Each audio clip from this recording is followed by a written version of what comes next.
The Spin-off Podcast Network. This is Kiwi is back for a brand new season with more inspiring kōrero from special guests including rugby player, father and role model TJ Perenara. My family bring me joy. Rugby brings me joy too, but it's not the same joy as my family brings me. And global dancer and choreographer Kirsten Dodgen. For some reason, people think I'm very intimidating. Listen to the new season of This is Kiwi, brought to you by the Spin-off Podcast Network in collaboration with KiwiBank. Available now wherever you get your podcasts. Kia ora, I'm Duncan Grieve, founder of The Spin-off. You can help us keep all of The Spin-off's award-winning journalism free for everybody by becoming a member today at thespinoff.co.nz/donate. It's mid-September 2012. Psy's Gangnam Style is 1 week away from making the #1 spot in the charts. New Zealanders are flooding to cinemas to watch Madagascar 3, Europe's Most Wanted.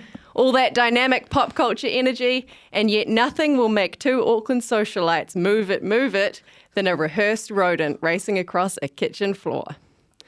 Join us as we remember when the Ridges used a stage mouse on the Ridges. Wow.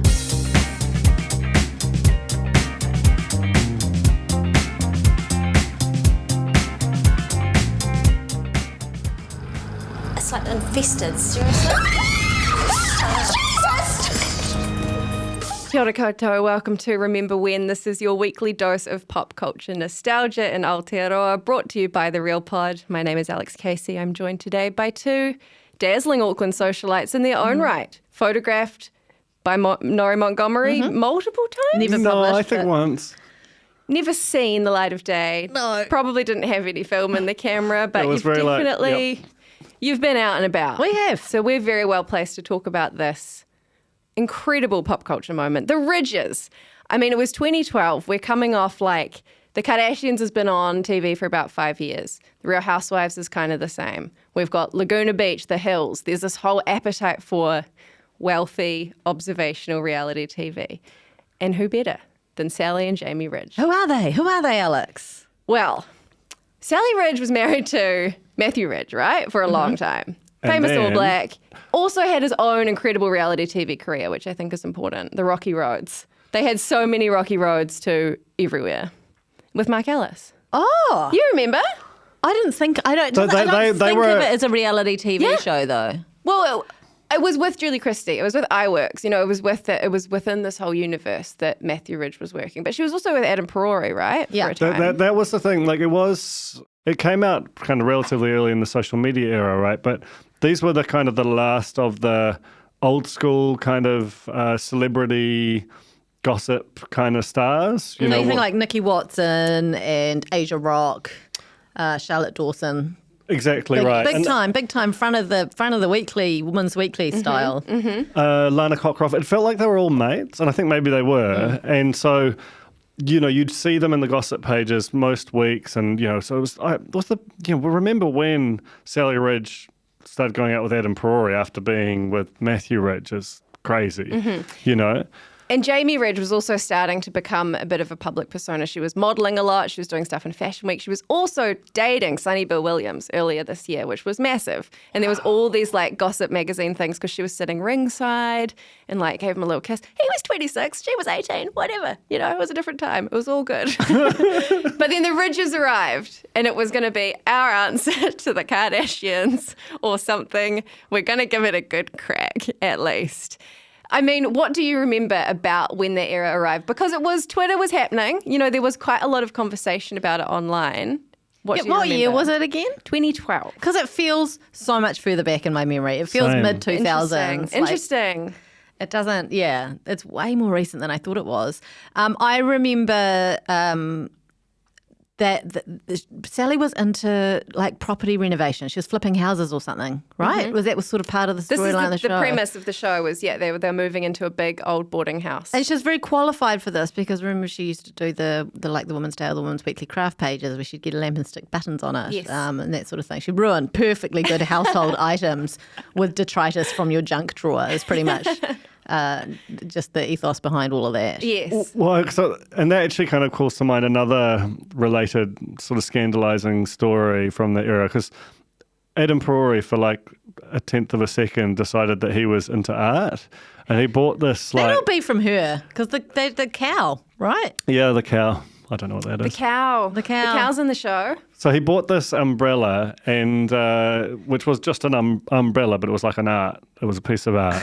It was an and he art. was like, he didn't like the fact that it was an umbrella. He thought, I'll kind of deconstruct it and get it put in a frame and then display it. And there was this furore because he destroyed a piece of art. Sorry, Adam Furore, exactly. Wow. So that's what I quite liked about them. It was that they were very nouveau, and they were kind of famous Philistines, and they clearly wanted to be super wealthy, but they were doing that in public. It was just quite and that's obviously what what this show is about.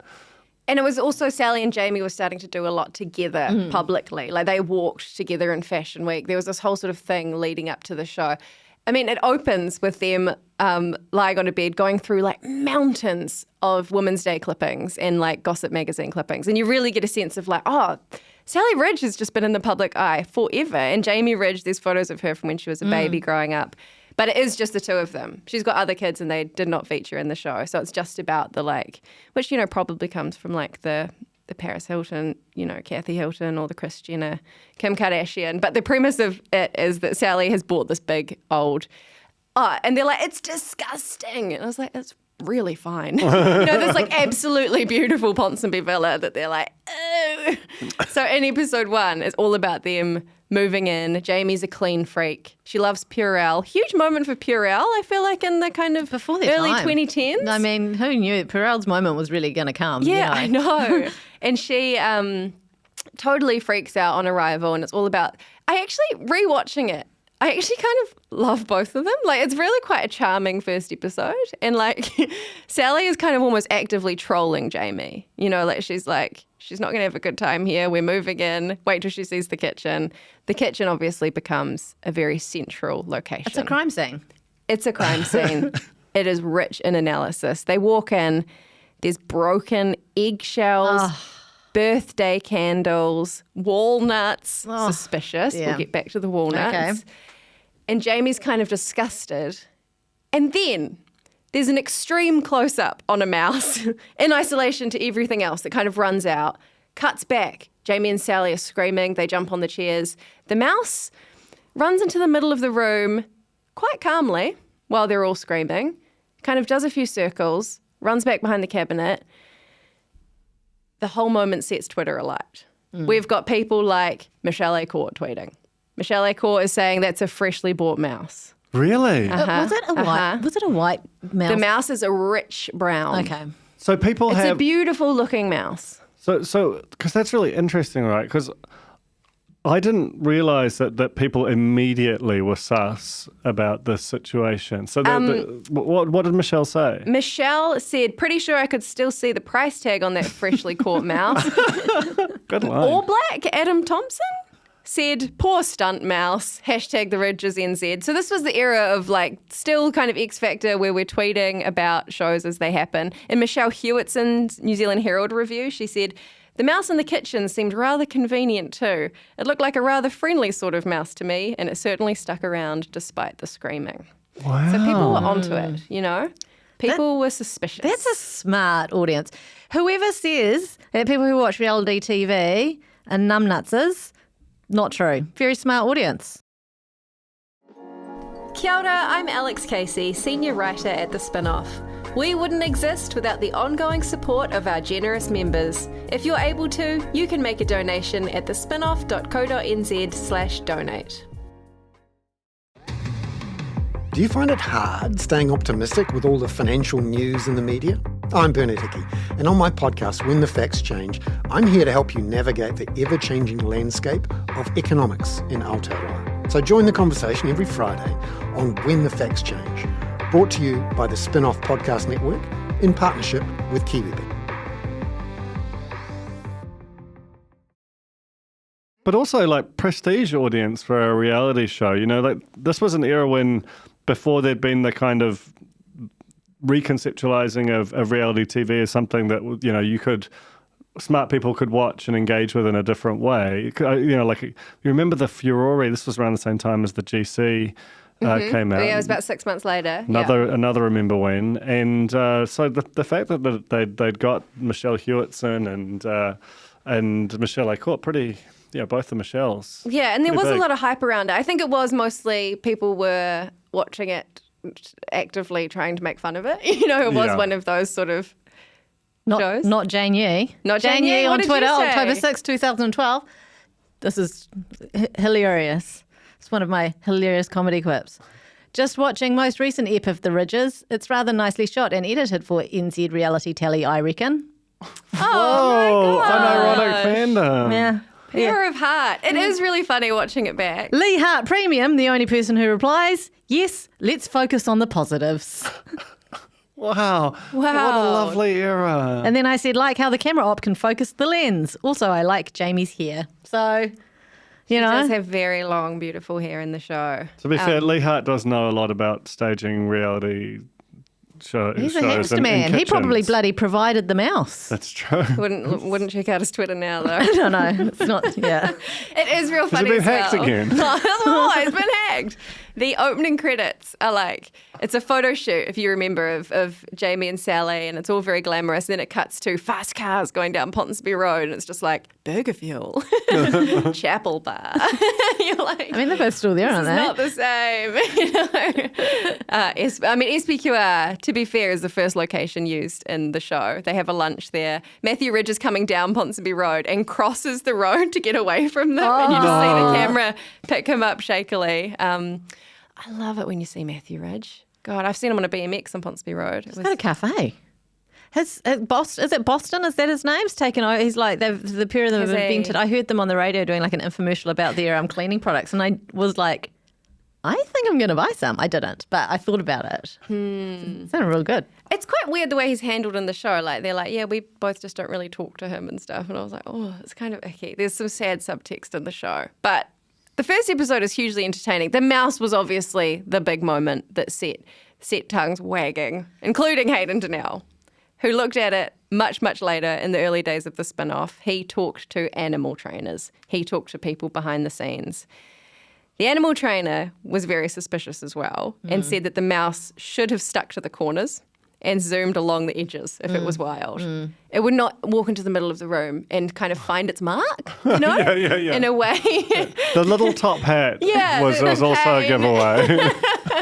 Yeah. But This is a basically, circus mouse. It's a circus mouse. It's sort of, it knew what it was doing. Yeah. If you rewatch it, you can really see it's walking with purpose. It knows what's going on.